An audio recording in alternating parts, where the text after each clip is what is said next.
Well, hello again. This is our number 3 in the Remove Environmental Risks from the Transaction series. So if we have number 3, that means we had a few more before that. We even had a 00, and you are invited to go to our website and listen and watch to all the preceding ones, and you will enrich your knowledge. I am not saying you will enrich your wisdom, because I assume you're already wise, and I'm not saying it lightly. So, but you will enrich your knowledge. So this is number 3 in this series, and let us proceed right into it.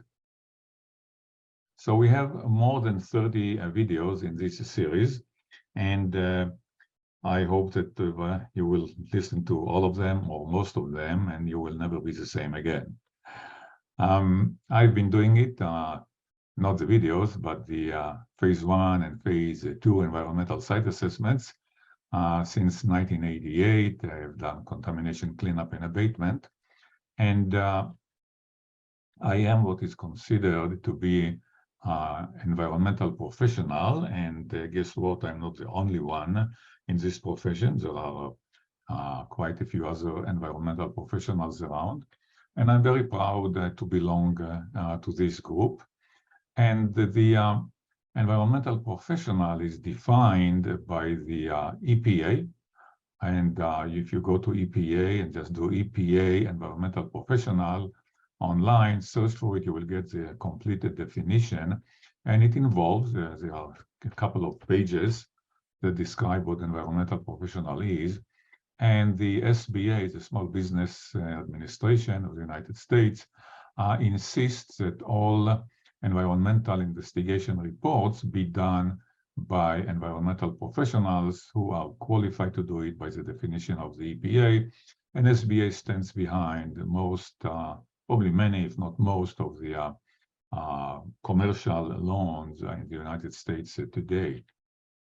The definition is quite broad. I mean, it includes quite a few demands. And if you look to the EPA, they will tell you what qualifies an environmental professional and what certification is needed, what license is needed, what educational requirements are, what experience there are. These are all what is demanded from us. And as far as my background, why do I qualify as an environmental professional? It's several reasons. I graduated in 1964 in mechanical engineering with additional credits in nuclear and chemical engineering. Proceeded to work in a nuclear industry and chemical industry for the next 20 years.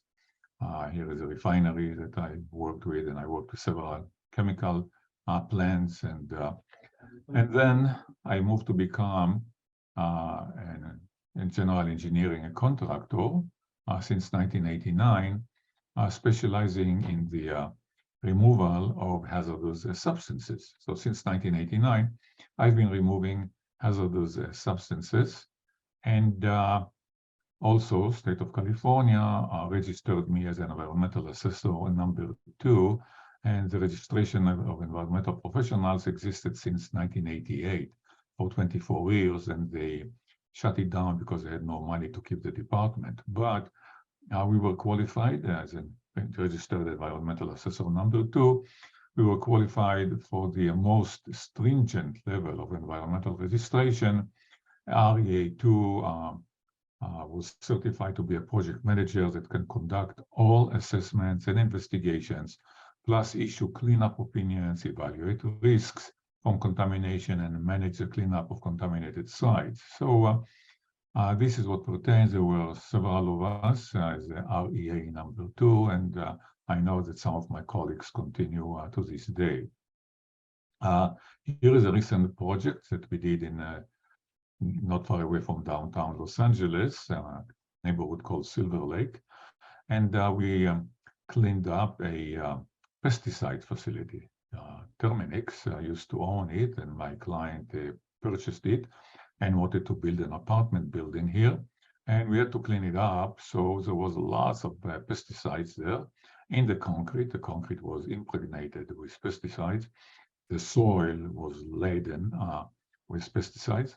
We had to take it all out. We took over 1,000 tons of contaminated concrete, and we took about over 1,000 cubic yards of contaminated soil, and we took it away. So Chesterton, G.K. Chesterton says it isn't that they cannot find the solution, it is that they cannot see the problem. So in our seminars and when we work with our clients, we help them to identify the problem. Once we identify the component of the problems, and I can give you a big number of projects that we solve them by really analyzing, going down to the details of the problem. It's like going down to the causes of a disease. Once you identify, once you break it down, then the disease disappears miraculously. The disease will disappear. We are dealing today with the intrusion of vapors. We spoke about it last time. The intrusion of vapors into inhabited, occupant, living spaces. Vapors, and by vapors we mean, in this context, we mean toxic vapors. Some of the ways that enter, and we talked about it last time also, is through cracks in the floor. You see here this industrial facility. We sealed all the cracks, but before we sealed them, we had to seal them because we had some toxic vapors here indoor. They can't enter through the sewer system. You have here down at the bottom a sewer line, and toxic vapors can enter into sewer mains and then travel and enter into buildings through those risers, and through all kind of faulty fittings enter into the building. So here is an example. So what do? Yes, we need to handle the vapors in the ground, but first and foremost, we need to know if the air inside the building is indeed contaminated. Many times we have lots of toxic vapors in the ground, but they are not in the building. Somehow the building is sealed. If the building is sealed properly, you will not have them in the building. You take whole neighborhoods in Los Angeles which are built on methane fields. Methane gas is explosive. It's not toxic. Yes, in a way it may be toxic, but it is explosive. It enters into the building, and the building can poof, go up in flames, go up in an explosion. So, but still, we are putting buildings on methane fields, and we do it by isolating the buildings. So, so there could be, if the building is good, is built correctly and is isolated, the toxic vapors will not enter into the building. So when we have toxic vapors in the ground, we are interested to know if they entered into the building. And so in this industrial facilities that I showed a moment ago, here is a diagram of it. And the square here at the bottom left is the building that we are interested in. And we have this building here, and we want to know if it is contaminated, if the indoor air is contaminated. And the red circles that you see, these are our samplers, the instruments, the equipment by which we sample the air. Let's call them samplers. And inside the building, you see the footprint of the building. This is like almost square.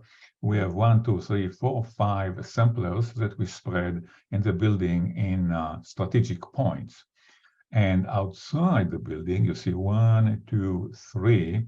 There are 3 samplers outside the building, because when we sample indoor air, we also want to know the outdoor air, because sometimes the outdoor air is more contaminated than the indoor air. And so we need to know. We cannot just declare the building a culprit when the atmosphere around it is already contaminated and entering into the building. And we had cases like that. So whenever we test indoor air, it is also very healthy, very practical to put a sampler outside in the outdoor air and compare the results.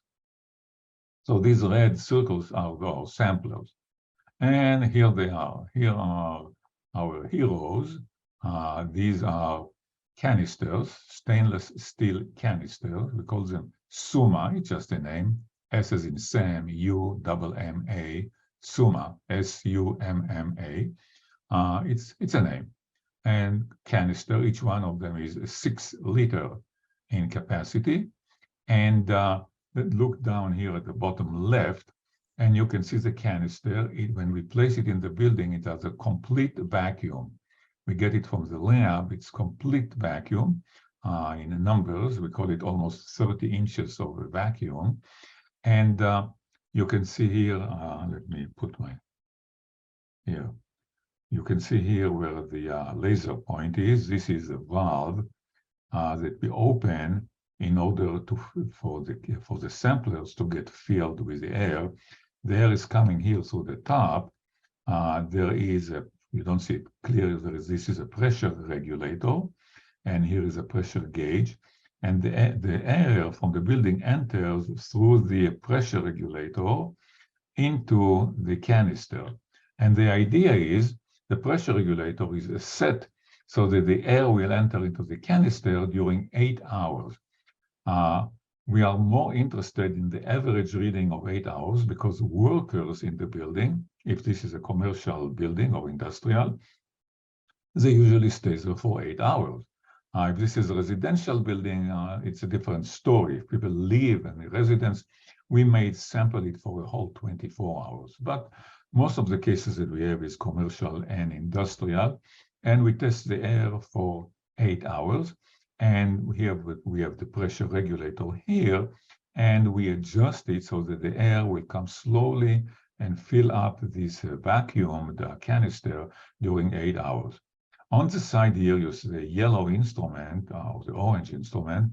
It's called the PID, short for photo ionization detector. Photo ionization detector, again, it's a name.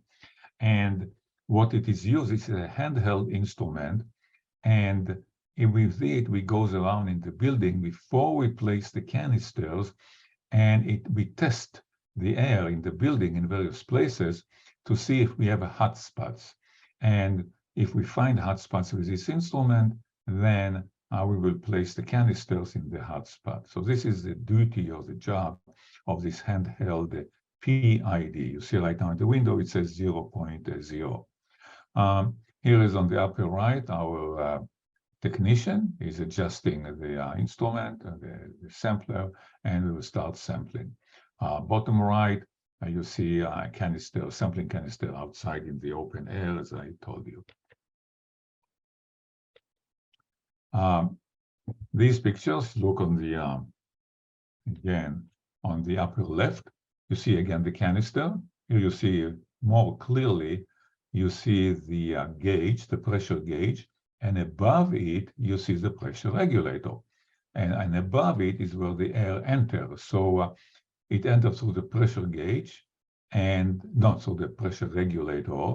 And then we have the pressure gauge, which is showing us the pressure inside the canister.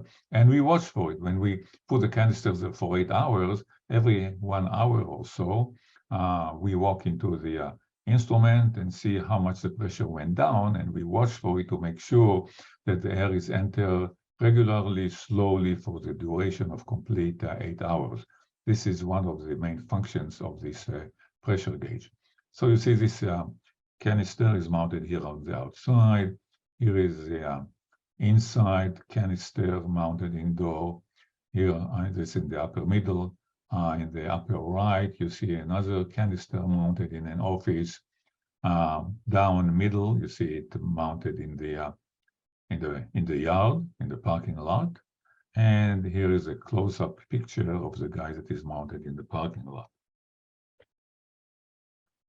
Here is more pictures of the same. Here we are inside the warehouse. And here is again our PID. And we walked around here because we have all this merchandise stocked here, and we wanted to see if this merchandise is emitting vapors. It's very important because the indoor air can be polluted not only from what is coming from the underground, but could be polluted from what we store or stock in the warehouse. So this is what we use, this yellow PID. We walk around, see if there is any sensitive spots, and we take our measurements there. Another sensitive spot, look here at the bottom right, are the toilet rooms. Toilet rooms are sensitive because, number one, they have those sewer connections. And as I showed you before, sewer pipes are sensitive in case vapors travels through the sewer. So they are sensitive. So we take the samplers and put them in this toilet room.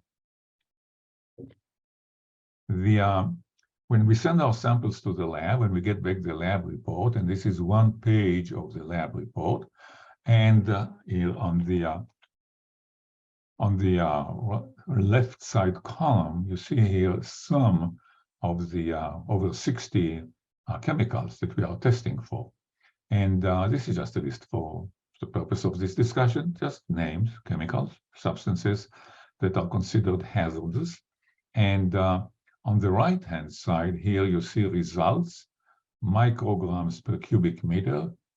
This means micrograms per cubic meter. This is the density or concentration of the chemicals in the air. So if you see here the upper one, dichlorofluoromethane, this is a freon, this is a refrigerant, 12, and we detected here in this case at a 1.8 number. And so we go, all right? On the left side in blue, I entered the blue numbers. The blue numbers are the numbers that our readings should not exceed. And this is the whole subject for a couple of series of lectures all by itself. But trust me, when we get our numbers, we compare them with other numbers that we do not want to exceed. And these are the numbers that are here in blue. And so far, you see all the black guys are okay, and here are the orange guys, which I marked highlighted in orange. You take benzene. Benzene should be 0.42. We measure it as slightly higher, 0.51. So we highlighted it. Here you have trichloroethane. I'm not sure why I marked it. It could be 3, and here it is much, much less than 3. So we are okay. So this is what we have to say about this indoor air. It's very important. Sir Winston Churchill says, never, never, never give up. And we never give up. And I encourage you in the real estate, whenever you see a difficult transaction, never, never, never give up. There is always, almost always, the absolutes are unattainable. So there is almost always a way out.